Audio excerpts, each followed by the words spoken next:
Hi everyone, welcome to today's video. We are going to talk about our journey through the hospital stay. So the baby had to stay in the hospital in the NICU for actually almost 3 months. I mean, she came 3 months earlier, and basically they said with these tiny babies, if they go home,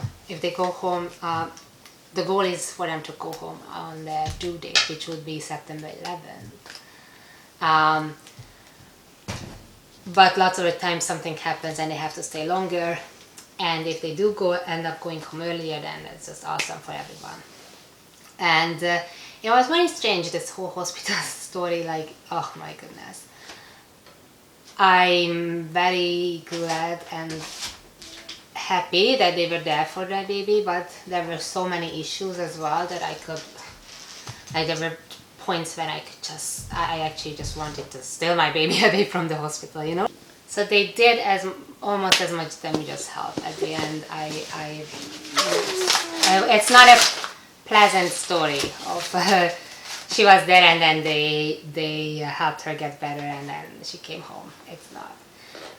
But let's just start at the beginning, because at the beginning it was just what I really didn't like in the hospital is that every time they didn't tell you what's needed for the baby to come home. Like, you're like, okay, I get all this hospital, like I know what you're doing and I understand that she has to stay in the hospital for a while because she can't do anything, but when is the time? Like, no. And they always just said, oh, it's up to the baby, and you're like, well, okay, that's not really an answer, like what the baby needs to be able to do to get home. And no one ever told me that. So first, at the beginning, I was just seeing her every day once with her dad, and you know, they were changing her diaper and everything every 4 hours, and that's was the best time for you to cuddle with her, because they were taking everything out of, and they weighed the baby and everything, and that was just the easiest to cuddle with her right after they done the changes. And not to mention that the baby was sleeping in between these periods, so they wanted, you know, like the baby needs to sleep a lot to gain weight, so they wanted her to sleep a lot. So as time passed, the first few weeks I only saw her once a day with her dad at the same time, and that's when I was still recovering from the C-section, and I was taking so many blood pressure medications, and I had to check my blood pressure at home all the freaking time. And it was really hard. The hard thing wasn't really just that, but the pump, yay, yes, we had to get a breast pump, and then you had to pump every 3 hours, obviously, and then that's when you wake up. I mean, you have to wake up obviously every 3 hours, and it was just so hard for me to sleep, that I was trying to sleep between the pumping sessions. But you know, when you have your baby and you take her home and you're breastfeeding her, and she wakes up every 2 to 3 hours and you're breastfeeding her, changing the diaper, breastfeeding her, then you can kind of do that in like, you don't need like a big light. You can kind of do it under just like a small light. It's a very relaxing experience for you and the baby both, that you are breastfeeding her. It takes some time. The baby usually falls asleep right after breastfeeding. You put her back to sleep, you can go back to sleep. Okay, now you get the breast pump, and you have to first of all put together the breast pump, because every time you use it, you have to take everything apart and wash it, and then it's drying. So when you start pumping, you have to put it all together. You need the big lights, and then you put the machine on. It's not a pleasant experience by any means. I mean, it's not painful, but not pleasant. It's painful when you have a swollen gland. Oh my god, then it's so painful. And then you have the noise. It's so super loud, and you have to do it for like at least 15 minutes, and it's just good luck going back to sleep after. Like, for me, it takes at least an hour to go back to sleep, and then I have to be up at about another hour and a half after that. I forgot to mention that obviously after you pump, you have to take it apart and wash everything and put it out to dry. So yay. So it was extremely hard. I was trying to get in more sleep, so that was one of the reasons why I only went once. And then also I could hardly walk with because from my blood pressure medications my ankles was so swollen. I had not much swelling during the pregnancy, but like they were like elephant trunks. I'm not kidding, and it was just painful to walk on that. C-section obviously was painful as well, and I had to walk to the hospital. Like I moved in to my mom because she lived a block from the hospital, and I moved in there until the baby came home. I gave birth in a different city, and we lived in a different city within Vancouver, within Greater Vancouver. So he went to work, went home, showered, came to the baby. Like we had to be there by like 7, when they changed her. So the first few weeks was just basically that. One day Dad cuddled with the baby, the other day I cuddled with the baby. They changed her everything. They were increasing her feeding day by day.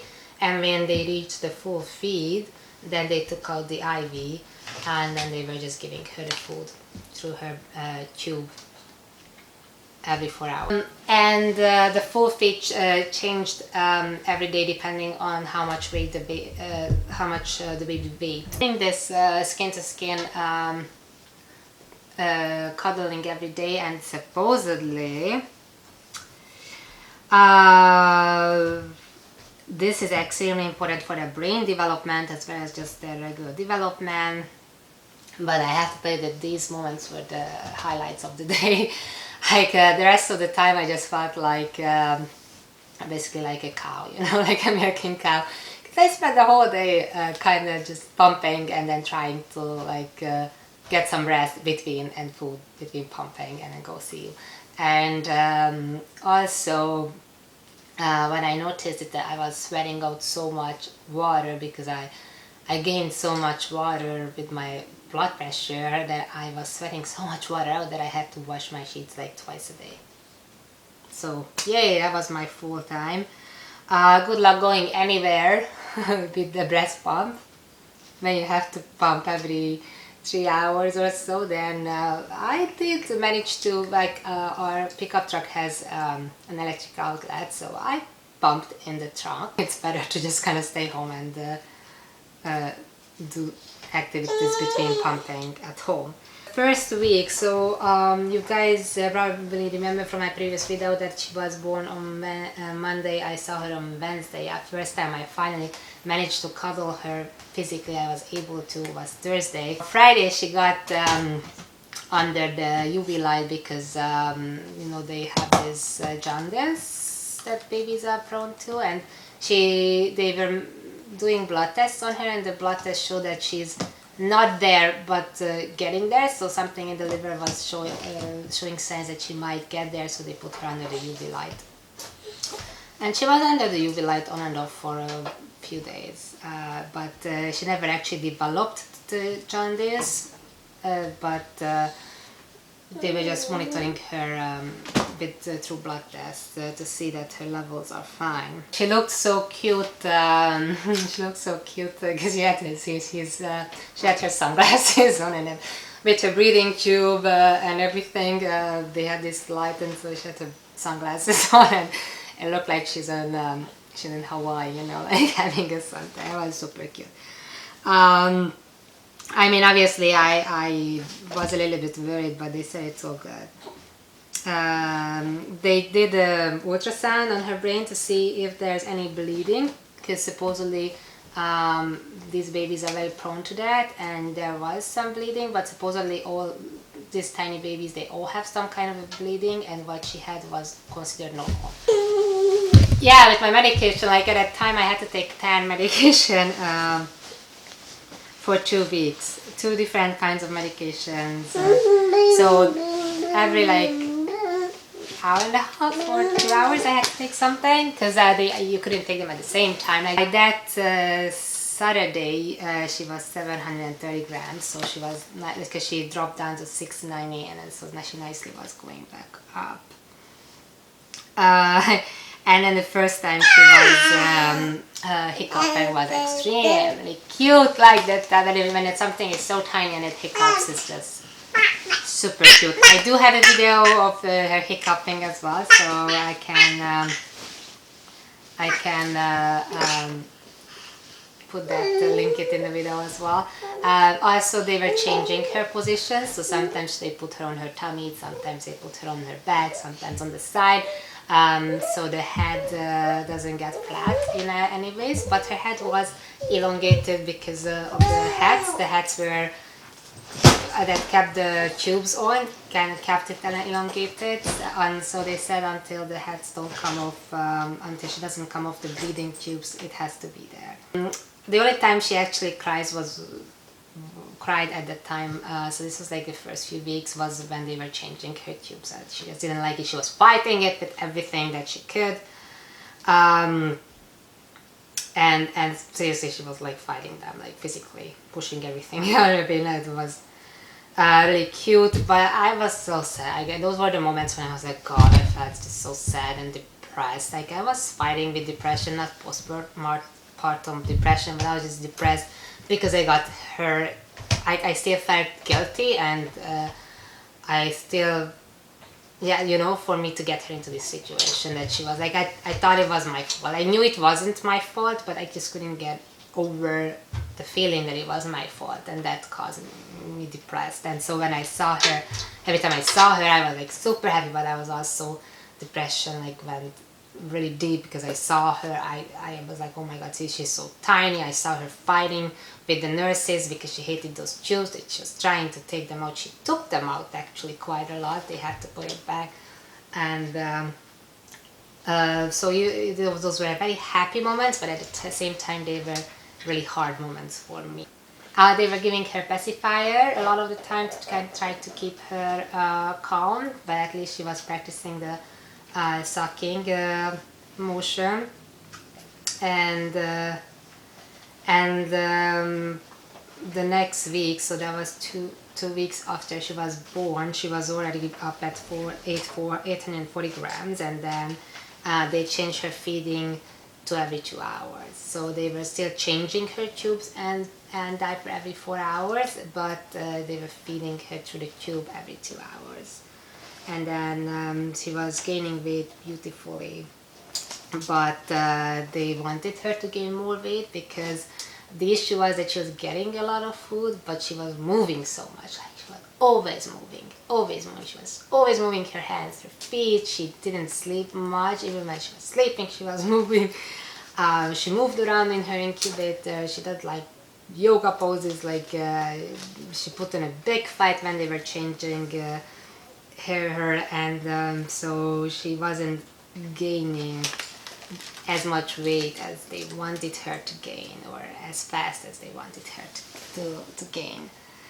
They actually started to swaddle her, not for her to feel more confident or comfortable, just so she can't move enough, like they were just swaddling her in by the first week of July, and she would have been 30 weeks at that time. I think I'm going to stop this video right here. So this is about 3 weeks in the hospital, so at about 31 weeks, she would have been 31 weeks at that time in the pregnancy. That's how they measured her age until the hospital. So she wasn't like 1 week or 2 week old. She was measured as 30 weeks, 31 weeks, or what she would have been in the pregnancy, and she was 1,030 grams by that time.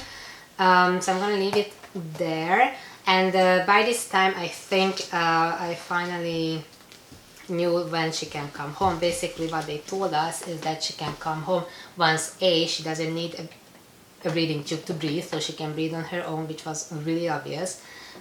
B, she can keep her body warm by herself, so or with clothing, her body temperature normal. She didn't have an issue with that at all. And then but basically that meant she has enough body fat on her to not freeze to death, and she can eat by herself. And that obviously was the next big step, because we couldn't start breastfeeding her until the breathing tubes were in. She was just eating through the feeding tube. So that's it for today. I'm gonna continue our adventures in the hospital. So as I said, she was there almost 3 months, and I covered almost the first month today. So I'm probably gonna go through the next 2 months in the next video or so.